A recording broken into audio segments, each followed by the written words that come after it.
Hello student, السلام علیکم۔ اسلامیات کی نیو بک جو 11ویں جماعت کے لیے آئی ہے اس سال یعنی 2024 میں، اس نیو بک کی تمام مشقیں حل کر کے یوٹیوب چینل پہ اپلوڈ کرنے کا ارادہ کیا ہے۔ تو یہ آج جو کا ویڈیو پہلا ہے، تو اس میں قرآن اسلامیات کے بک کا تھوڑا تعارف کرا لیں کہ اس میں کل 4 ابواب ہیں۔ پہلا باب قرآن مجید کے بارے میں ہے، دوسرا باب حدیث کے بارے میں ہے، اور تیسرا باب اسلامیات کے مطالعات کے بارے میں ہے، اور چوتھی باب میں کچھ اسلامی شخصیات کا تعارف دیا گیا ہے۔ تو یہ پہلا باب آپ کے سامنے ہے، اس میں قرآن مجید کا تعارف ہے، کیونکہ پہلے باب میں 2 حصے ہیں۔ حصہ الف قرآن مجید کے تعارف کے متعلق ہے، اور حصہ 2 میں منتخب آیات کا ترجمہ اور تشریح ہے، جس میں سورہ بقرہ کی کچھ آیات اور سورہ مائدہ مکمل ہے۔ تو آج اس پہلی مشق میں ہم قرآن مجید کا تعارف کے عنوان کے ماتحت پہلی مشق حل کریں گے۔ اس پہلی مشق میں 2 تفصیلی سوالات دیے گئے ہیں، میں تھوڑا جلدی سے پڑھتا جا رہا ہوں تاکہ اسٹوڈنٹ اس کو نوٹ کر سکیں، اور ویڈیو روک کر بھی اب ان کوسچنز کو یاد کر سکتے ہیں۔ تمام سوالات کے جوابات دیے گئے ہیں۔ پہلا سوال ہے، قرآن مجید کی تعلیمات اور ان کے اثرات لکھیے۔ قرآن مجید کی تعلیمات کو درج ذیل 5 عنوانات میں تقسیم کیا گیا ہے۔ نمبر 1 احکام، نمبر 2 اسلام مخالف گروہوں کی طرف سے اسلامی عقائد اور احکام کے متعلق اعتراضات اور ان کے جوابات، نمبر 3 اللہ تعالیٰ کی نعمتوں کا بیان، نمبر 4 پچھلی قوموں کے رویوں اور ان کے انجام کا بیان، نمبر 5 موت اور ان کے بعد کے حالات کا بیان۔ قرآن مجید کی تعلیمات انہی موضوعات سے متعلق انسانوں کی رہنمائی کرتی ہے۔ قرآن مجید کی تعلیمات کا عملی اظہار اس کے نزول کے وقت ظاہر ہوا، جو تھوڑے ہی عرصے میں وہاں کا معاشرہ قرآن تعلیم کے بدولت جہالت، ظلم، بدامنی اور بے مروت کے دلدل سے نجات پا کر سماجی انصاف، امن و سکون، سچائی و ایمانداری اور انسانیت کی منزل تک پہنچ گیا۔ قرآن مجید انسانوں کی مکمل رہنمائی کرتا ہے۔ قرآن مجید کے متعلق زندگی گزارنے سے فرد اور سماج پر درج ذیل طریقوں سے قرآن تعلیمات اپنے اثرات مرتب کرتی ہے۔ نمبر 1 مضبوط عقیدہ رکھنے اور فرض کی ہوئی عبادتوں کی پابندی کرنے سے انسان میں وقت کی اہمیت، بندگی کا شعور، اللہ تعالیٰ کے سامنے عاجزی اور انکساری اور ایک دوسرے کا خیال رکھنے جیسی صفات پیدا ہوتی ہے۔ نمبر 2 لین دین میں حلال اور حرام، جائز اور ناجائز کا دھیان رکھنے سے معاملات میں سہولت، قلبی سکون اور اطمینان حاصل ہوتا ہے۔ نمبر 3 قرآن مجید کی دی ہوئی ہدایات کے مطابق قائم کیے ہوئے سماجی تعلقات مضبوط، پائیدار اور بھائی چارے سے وابستہ ہوتے ہیں۔ نمبر 5 قرآن مجید کی تعلیمات کے مطابق بری باتوں سے بچنے اور اچھائیوں کو اختیار کرنے سے انسان میں خود اعتمادی، انسانیت کا احترام اور خود کو با کردار بنانے کی توفیق ملتی ہے۔ اگلا سوال ہے، قرآن مجید کے معجزات کی جدید سائنس کی روشنی میں وضاحت کریں۔ قرآن مجید اپنے اعجاز، جامع انداز بیان اور حق کا پیغام ہونے کے اعتبار سے انسانوں کے لیے معجزہ ہے۔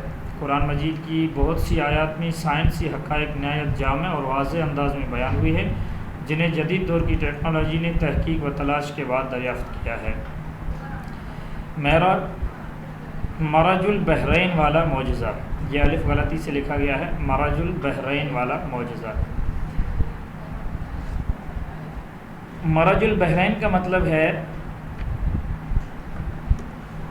کہ 2 سمندروں کا آپس میں مل جانا۔ سمندری علم پر تحقیق کرنے والے ماہرین نے معلوم کیا ہے کہ نمکین اور میٹھے پانی کا ایک دوسرے سے ملنے کے باوجود ایک دوسرے کا آپس میں جمع نہ ہونے کا سبب پانی کا سطحی تناؤ ہے، یعنی سرفیس ٹینشن، جو فزکس کا ایک رول ہے، جس کی وجہ سے دریا اور سمندر کا پانی ایک دوسرے سے نہیں ملتا۔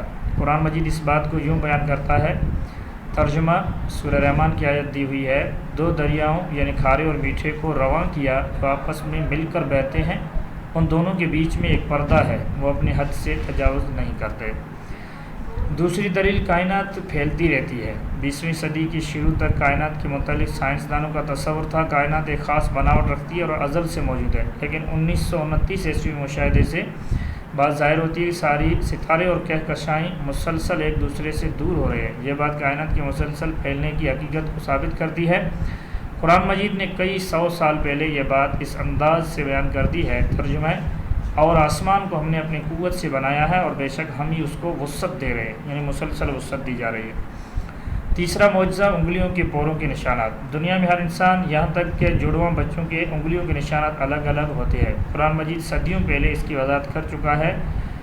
ترجمہ: کیا انسان یہ خیال کرتا ہے کہ ہم اس کی بکھری ہوئی ہڈیاں جمع نہیں کر سکتے؟ ضرور کریں گے، وہ ہم اس بات پر بھی قادر ہیں کہ اس کے انگلیوں کے پوروں کو درست کریں۔ تیسرا سوال ہے کہ قرآن مجید کے معجزات کے متعلق آپ مزید کیا جانتے ہیں؟ یہ سوال آپ کو اسلامیات کی کتاب میں بھی نہیں ملے گا، تو اس کو آپ ذرا تفصیل سے دیکھ لیں کہ قرآنی معجزات سائنس کی ترقی کے ساتھ ساتھ کھل کر دنیا کے سامنے ظاہر ہو رہے ہیں، جو لوگوں کو پکار کر دعوت فکر دیتے ہیں، جن میں سے چند ایک کو یہاں بیان کیا جاتا ہے۔ نمبر 1، ہر چیز پانی سے بنی ہے۔ مائکروسکوپ کی ایجاد کے بعد آج سائنس یہ بات ثابت کرتی ہے کہ ہر جاندار کے خلیے کا 90% حصہ پانی سے بنا ہے۔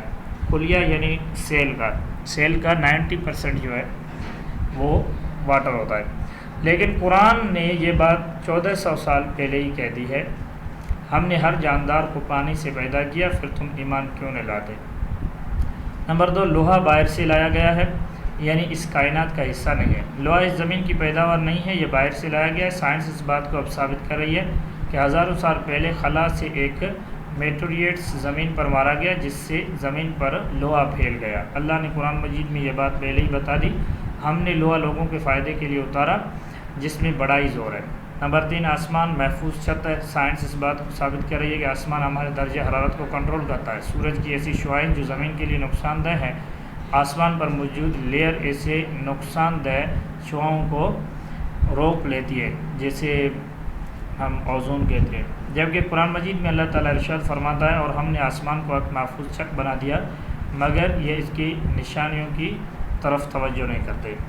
نمبر 4، پہاڑ زمین میں میخیں ہیں۔ یہ پہاڑ زمین کو ایک جگہ جمائے ہوئے ہیں، اگر یہ نہ ہو تو زمین ادھر ادھر ڈھولنے لگے۔ اس کی جڑیں زمین میں ہماری سوچ سے زیادہ گہری ہے۔ اللہ تعالیٰ ارشاد فرماتا ہے، کیا یہ واقع نہیں کہ ہم نے زمین کو فرش بنایا اور پہاڑوں کو میخوں کی طرح گاڑ دیا۔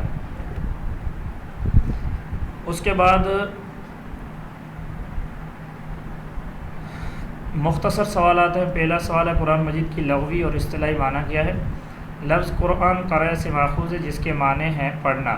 اس لحاظ سے لفظ قرآن کے لفظی معنی ہیں پڑھنا یا وہ کتاب جو بار بار پڑھی جائے۔ دوسرا سوال ہے، قرآن مجید کی کوئی بھی 5 صفاتی نام اور ان کا مفہوم لکھیے۔ جواب: قرآن مجید کے 5 صفاتی نام درج ذیل بیان کیے جاتے ہیں۔ الکتاب یعنی خاص کتاب۔